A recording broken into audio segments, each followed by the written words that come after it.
Hey guys, it's Richie from 04 Mach 1 Speed. So I've got a new flashlight here for a new flashlight video review. Got the MT26 from Nitecore. It's pretty much the same as the BC25. It's just Nitecore's version of the BC25. And since Nitecore and jetbeam are the exact same company, they're built by the same company, then they're going to look pretty much the same.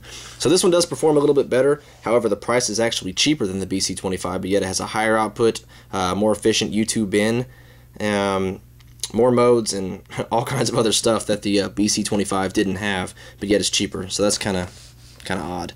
So kind of skeptical there. But I bought this flashlight because I broke my BC25. I got mad and threw it down, and so don't do that. So here's the box. Maximum output of 800 lumens. As soon as Candle Power self-built on Candle Power forums does a review of this, you'll probably be able to see exactly how much output it has. But it's pretty close to 800. I don't know if it's right on the dot because it is brighter than my BC25. I just don't know if it's 800, but I would say it's pretty close. So you got the U2 emitter powered by two CR123s or an 18650. One good thing about this flashlight, actually one of my favorite things, is it keeps that exact same 800 lumen output whichever battery configuration you use. On some flashlights you stick an 18650 in there and the output drops a little bit, kind of like the Sunway T20 CS. The output goes from like 460 lumens on an 18650 to 650. I don't know what, 658 on two CR123s, and I hate that. So I'd rather have a flashlight where you can get the exact same output on both battery configurations. 800 lumen, 45-hour runtime on low, which is 25 lumens, 9 hours or 9,000 CD on the intensity scale. It says 11,000 in the box, and it says 209 meter distance in the box. So we're on the instructions. So these two may not be accurate. 2 meter submersible, 1.5 meter impact resistant, ultra high intensity flashlight. By the way, this one thing to mention, the intensity, it's a little bit more tightly focused than the BC25 was, and I think it's because it's got a deeper reflector. Take this stuff out of the package. Whoops, put this package over there. Got the flashlight from Going Gear. You can probably get it on Light Junction, Battery Junction, Light Junction, wherever they sell flashlights, to be honest. But the one thing is just kind of nerve-wracking, not nerve-wracking, but kind of weird to see that a flashlight like this is actually cheaper than the other flashlight from jetbeam, but yet it does a lot more things, so it's kind of odd. But there's the flashlight. It's got the hard anodized Type 3 anodizing, which is nice and tough. Got the heat sinking there. I like this style and this type of I don't know, this just looks a lot better than the BC25 was. The switch feels a lot more solid. It's a lot tighter to click. It's a lot harder to click, which makes me think of reliability. I don't know. So smooth reflector, nice and polished AR coated lens, smooth reflector, pretty closely centered U2 emitter. It's pretty closely centered. It's maybe off by what, half a millimeter maybe tops, something like that. Put this over there. Got the accessories. You got the lanyard, the spare boot cover, the O-rings, clip, and the combat ring. Pretty standard stuff. Some people call it a cigar grip ring, but I like combat ring. It sounds cooler. Alright, so there's the instructions, blah blah blah blah blah, good stuff. It doesn't tell you the voltage range, but I'm assuming you can put 16 340s in here. Maybe. Alright, so there's the English instructions. It said 209 meter distance. On the box it says, what, 190? So these specs may be a little closer than what the box says. Take this over there. And if you get sick of reading in English, you can flip it over and there's Chinese. There you go.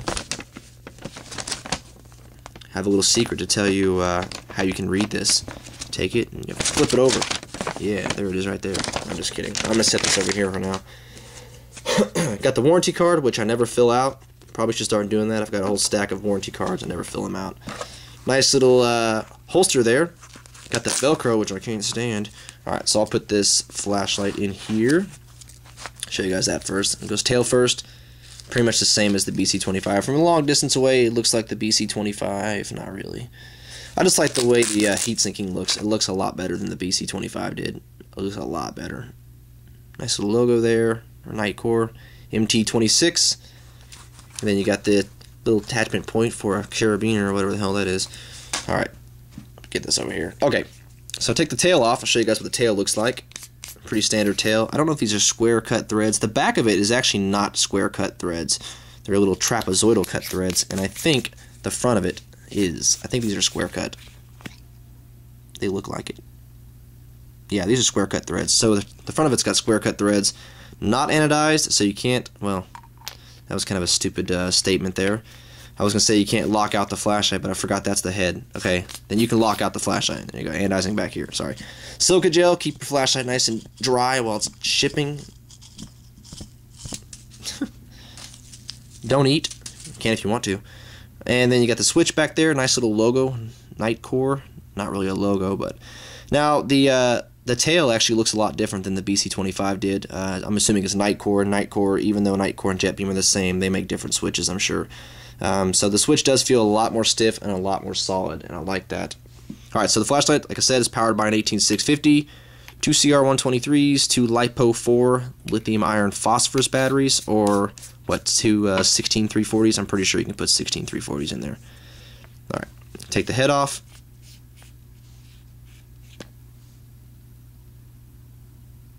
And you can definitely tell it's a little bit deeper than the BC25 was, but alright.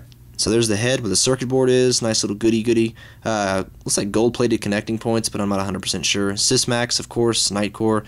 Someone said you can actually solder, whatever you call it, solder these 4 things in different configurations to however mode you want it set to. I've never done it before. I'm assuming someone said you can, but I don't know if that's a good idea. Flashlight doesn't cost that much, so if you want to try it, whatever. These little ventilation holes there look like ventilation holes, but I don't know if they are. Alright, so we'll put the head back on there. Always one thing to remember, always counterclockwise until you get it. There you go. Alright, so the interface is actually pretty simple. The interface is pretty much the same as the P series from jetbeam, PA, PC, all those is identical. Now, one thing to note, and I took the battery out, you guys saw that earlier, and that if I loosen the head, I had it set to strobe earlier. Now if you turn it on, it's set back to strobe. And the reason I'm saying that is because on my PA10, when I'm using just a regular alkaline or nickel metal hydride battery, when you're using the PA10, if you set it to a certain mode that you want it to memorize to, and you take the battery out and leave it out for a second, put the battery back in, screw it back on, it defaults back to that mode that the manufacturer had it set to. So it doesn't memorize the mode unless you have the battery in there all the time. So now the jetbeam Jet 3M is the exact same way. You take the battery out of this thing, and whatever mode you had it set to, it stays at that mode no matter what, unless you change it. Some flashlights aren't like that, like the P series. My PA10 doesn't do that, even though it's got mode memory. But anyways, so we'll have the head loosened. Now, head set to strobe. That's a random frequency strobe. That's supposed to be more disorienting than some of the other strobes out there, and it looks like it is. And then if you lightly tap it again, there's high, medium, low, SOS, strobe, high, medium, low. So it always memorized that mode. So I had it set to low, which is 25 lumens, SOS, strobe, and then high is 250 lumens, and then medium is 78, and low is 25. So now you're not gonna notice the output just now because I have a camera set to autofocus, so it's autofocusing. Now the flashlight, I think the flashlight is governed by PWM, which is pulse width modulation. It's not current linear driven circuit board. So if you click it on low, as you guys can see on the camera, it is pulsing very slow, very fast. So it is a very fast frequency, so you can barely tell that it is using PWM, but it is using it. So I like the fact that this one's a lot higher frequency of PWM, so it's it really is barely noticeable unless you're really looking for it. So that is a good thing. Alright, so the head tighten is that maximum output of 800 lumens. Now, that's what I was going to say earlier. It's kind of hard to believe that this flashlight is 800 lumens coming from, $63 and having that, all those modes, and, it just all around. It's a lot cheaper than the BC25, but yet it's got a lot more stuff. So, that would make you kind of skeptical at first, but so far, the button feels stiff. It's very solid, unlike the BC25. I had a lot of problems with that BC25, probably because I kept dropping it. But I think the BC25 was a beta tester for this. I really do. Anyways, so the maximum output of 800 lumens, I would say it's actually really close to 800 lumens. Now I'm going to show you guys. Okay, so here's the ThruNite TN10. I have a little bit of time. I don't like to make these reviews really long, but I'll show you guys anyways. Now the TN10 is rated at 650 lumens, but CPF self-built on candle power forms used a PVC LMD lux meter and checked the output, and it's sitting at about 720 on 2 CR123s. So I'm going to show you guys, since this is supposedly 720 lumens, the TN10 on 2 CR123s, I'm going to show you guys how close they are in output. Alright, so the TN10 is on the right, and the MT26 is on the left. I'm going to space them out perfectly. ThruNite TN10, MT26. It looks like the MT26 actually is brighter. In fact, I think it is.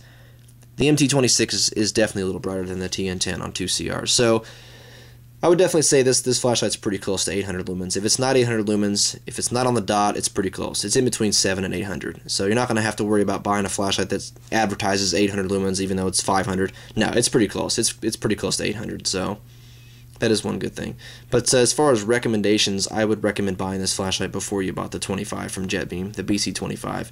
This just seems more solid, more reliable, and the switch is more solid. Everything about this flashlight is better than the BC25, I think. So I would definitely highly recommend getting this flashlight. I'll set them side by side like that so you guys can see. Got the TN10, MT26. Space them a little bit further apart. Alright, TN10, MT26. So it's a little bit hard to tell, but from my eyes, it looks like the MT26 is definitely a little brighter. And not by much, but it is a little bit brighter. So like I said, there it is, the Nitecore MT26. If you guys have any questions at all, just reach me in the comments, and I'll get back to you as fast as I can. Thanks.